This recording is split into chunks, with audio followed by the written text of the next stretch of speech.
In the spirit of moratoriums, talk to us about, kind of what the rate of people not pay, the non-payment rate, and what does it take to get somebody out or throw their stuff out? Is it really like storage wars, or tell us what you got to do if somebody stops paying?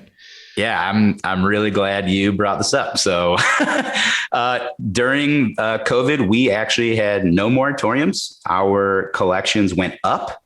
So the amount of people actually paying actually increased. The amount of our street rates went up, and our historic kind of occupancy ceilings also were broken through and went up. And the reason why is storage is extremely counter-cyclical.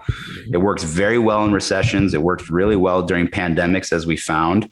And the reason why is we tailor to people that are in transition. If you're downsizing, if you're moving, if you're, have some type of life event, somebody dies or somebody goes through probate and you need to put all their stuff in storage before Mark buys the property.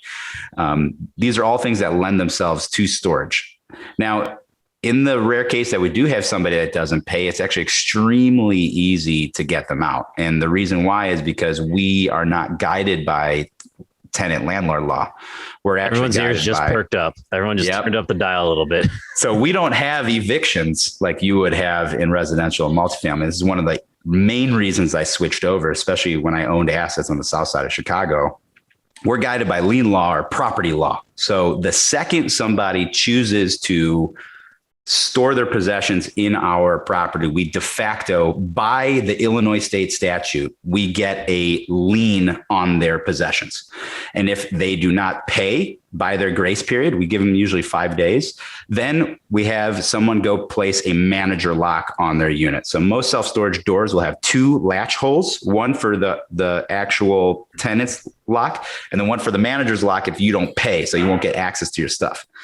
If you still don't pay and come due, then immediately we send out a demand letter and we send out a lien notice in the local legal circulation or newspaper. And we start the auction process. Now, I wish I could tell you, Tom, that this was like storage wars. It's not. Everything has basically gone online. So now all of our auctions are virtual.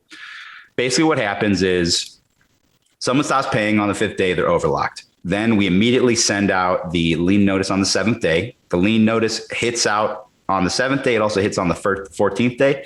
And then we start auctions on either the 21st or the 30th day that they are delinquent. And the nice thing is that we are allowed to charge all of these fees on top of what they owe us. So not only is there late fees that we're going to collect on that auction, but we're going to collect, back due rent. We're going to collect lien fee, auction fee, Fernando's annoyed and I'm just don't want to deal with it fee, literally everything I can.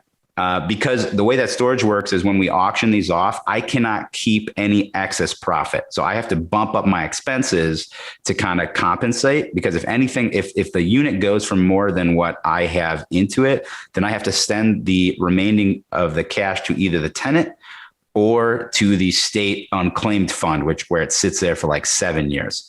Yeah. And then the turn is super easy. So from date of delinquency to a new tenant in, it's usually 30 to 45 days. And the way the turn works is whoever buys the auction unit, they have to put a cleaning deposit down with me. They have to go collect all the possessions from that unit within 7 days of winning the auction, and they have to completely broom sweep that unit. If they don't do any of these things, I keep their cleaning fee, and typically our new tenant meets that auction buyer at the site and moves in the second they're out.